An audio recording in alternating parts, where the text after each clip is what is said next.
Michi kun shari'aa malee dalagaa biraa dhabee miti. Natti sababa godha malee amma taatu wallee nu jaarti namaatiin raqqaban.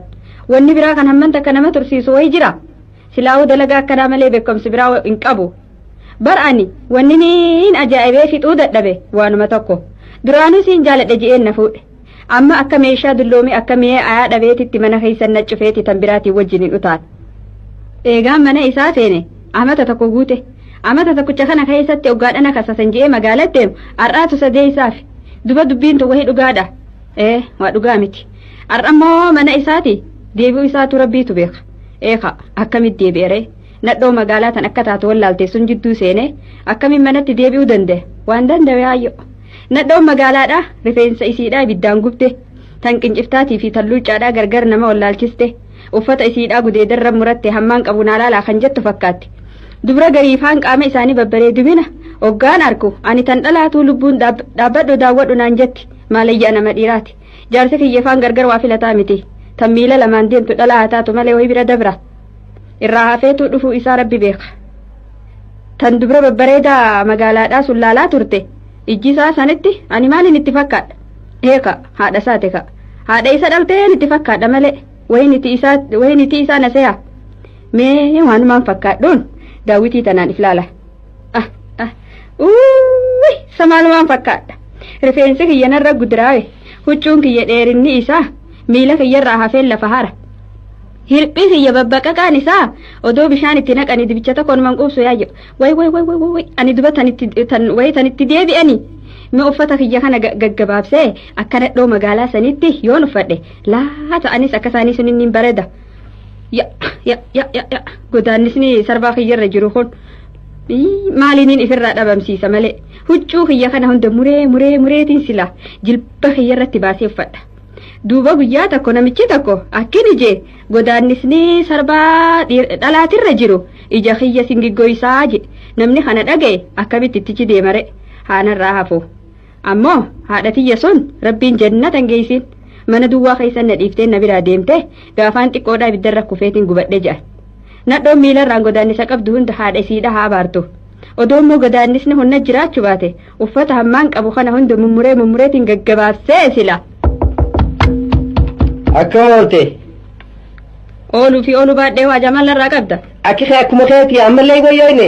Achi deemiti tan gaafadhu ani maal naan jetta. Mee lola kee dhiisiitii intala obboleessi kiyyaatiin wal bara haadha teenya haalaaltu je'eeti obboleessi kiyya natti kenneeti. Qishnaa keessa nurraa dhiisa ka intalti obboleessa keetii yoomittu kana guddatte tan tanaan qixa dhalee dhaqabsiisuu ni danda'a obboleessa kee. Ijoolleen ammaa daddaftee guddatti malee intala guddoo iyyaan agartu tun amatuma 16 isaa isiitii barra intala akkasii miti. Haa mala kaysani ani maaltu dhaaggee mala kaysani. Mee amma morama kee dhiisiitii achi deemiti waan nyaannuuf waan dhuynu nu barbaadi beelaa fi dadhabbiidhaatu nu jira. Haa ni nyaata eeggadhu. Amma akkaan godhu anumaa beeka namichi hoo akkana godhu wallaalee. Gunnaa magaalaadhaa fideeti obboleessa kiyyaatu dhalee naan jaa. Mee har'a mana kana haa bultu yoon ani isi ajjeesu baadhe eegaan mana isaa seene harka isiitii miti oduu isiitillee taniin hin dhageenye har'a maal keessaa baate. Afachoo naatu beeku akkaan isii godhu manuma kana haa bultu har'a. Kunoo nyaadha shaayis dhugaa kunoo nyaadha. Ati hoo nyaattu taa'e ka wajjin nyaanna. Way dalagaa dhabeetiin sii wajjiniin nyaadha. Rabbiinu sii wajjiniin na nyaachisiin. Kayri rabbi na nyaachisiin sii wajjiniin. Samaaliif akkana taataa walleenuu shayxaanaatu gurra keetitti waan hin taane sitti hasaasa. Hoggu takkallee yaada gaarii hin yaaddu hanga nuti dhufna kanallee alawaadaa keessaa waan dudubbattu siin dhageeyaa bar. Lakki akkanan tahiin rabbiin akka kee kana hin jaalatu. Anuu sitti asin bulchuutii hin dhibamin nama akkam immoo hammana kee bulu bineensi alaatillee si dheeysa. Hayya kai mucayyoonu ni deemna. Way bulu baattu kamiin tahare duuba kunoo karaa ni qaceele beekadhu moo sa'aa takka achi yoo turte waan si eeggada hayyee beekadhu hayyee bultee beekadhu. Hammammaa turuun kun maal jechuudha gaa eegalu kun iyyite baree miti buluusaati ka'a mee haa barii hunaatu beeka waan hin dalagu anumaaf beeka. Useetumaan ta'a malee ulii ciisus hin hirriba harkadha amma sa'a 8 jeeyini kiyya ka'aruu sanaa seenee miti akkanaa mannaa du'aatu naarra jira yoon amma ka'ee fannisee hoo way maaliifiif kunis gowwooma guddaadha akkana gube kanatti isa guba malee maaliifiif lubbuuti yaqisaas haya amma maaliin godha ka'eetii mashaa mana kana keessa jiru hunda caccabsa achi boodatti mana isaa cufeetiin deemaaf afachoo ati afachoo.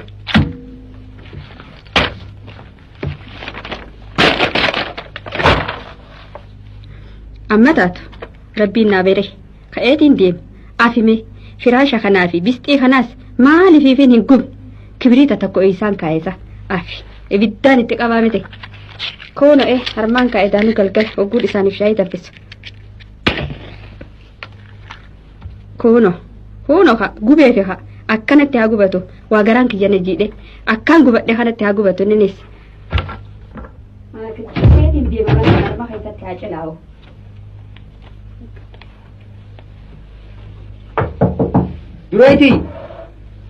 Durayti itta durayti eessa dhayxesaa ulaa cufteeti mana keessaa deemte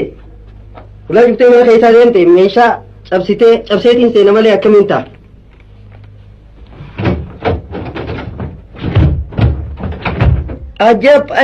ajaa'iba meeshaa mana keessa jiru hundaa'uu caccabsitee fixxee deemte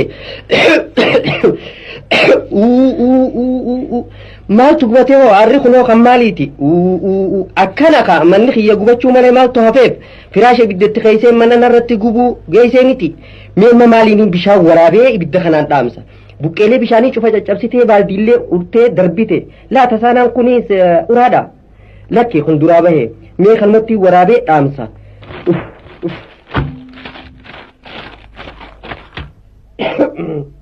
yaa rabbii kiyya maalumaan sirraa balleeyse niitii hamtuu abaaramtuu tana natti marraatee duraan durseetis osoon an hin barbaadin dirqumaan natti marraatee mana kiyyatti qaceelchitee natti fidde dalagaa qonnaa kaniin biyya biraatti arkadhe akkamin na biraa deemte jettee natti boochee na hambiftee hiriyyoonni kiyya kanneen hogguusan deeman amma makiinaan dachii qotatan ja'an jiruun isaaniitis qaceelteefi ani immoo asittiin gadi galoo ta'ee hafe way bada'ana akkam oolte obbo Fayyisaa maal taate kophaa maaliif dudubbatta dureetiin hin jirtu durummaa isii haa dhoorku kunoo meeshaa kiyya caccabsitee hundaa'u raadiyoon asiin isaanaa kitliidha waan tokko osoon hambisin fixxee firaasha kiyyallee ibiddatti keeysee manninuu isaa qabachuu malee humaan hafiniin rabbiin na dhaqqabsiise amma dirqitti dhaamsee anaa dhaabbatu ati dhufte akkamitti maal taate ni maraatte ati immoo hin jirtu yoggaasan ani kaaboo shari'aa saniifiin torbaan lamaahuu magaalaa tureetiin kalee galgala dhufe bar hoggaan dhufus intala obboleessa kiyyaa takka fideetiin dhufe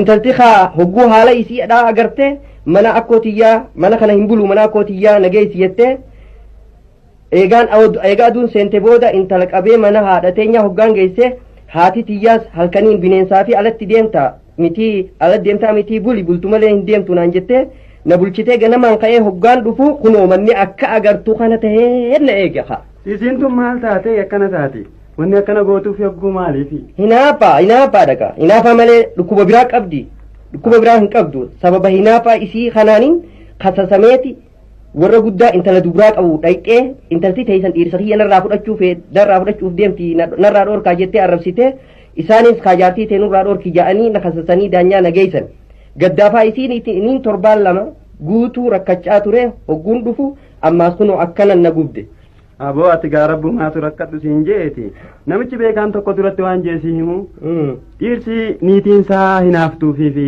namni manni gannatti dhimmisu tokko jedhe kunis maali namni tokko gaa ala hojjechaa olee galgala galu yoo niitiinsaa tan hinaaftu taate gatii silaa gammaduu qabu mana keessa taa'e hiraariitu isa eeggata akkanumatti namni mannitti dhimmisuus yoggaa mana galee silaa hirriba gaarii argachuu qabu manni kun dhiiroonatti dhimmisee waa edanuu akkamiin ta'a jeeti kan yaaduuf hafuura fudhatee silaa galgala mana galee hamma taa'u san hiraariin dabarsa yaaboo akkana je'eetuma usee tan obboleetii tiitiifillee hinaaftu ta ollaa aaliitirraa nama murtu hambiftu ta idda nyaata gaarii dubbii hadhooytuu namaaf dhiheessitee ta nama gubdee akka gara nama dhoorkitu dawaan isiidhaa maaliin je'a meenatti himi namichi kun hoggaa tana himu dawaa lachuutu yookaan qoricha lachuutu dubbatee jira niitii hinaaftu ifumarraa arihan ta biraa fuudhan mana namatti dhimmisuus ifirraa ajjeeran akkasi kana kaafnaan waan tokkoon yaadadhe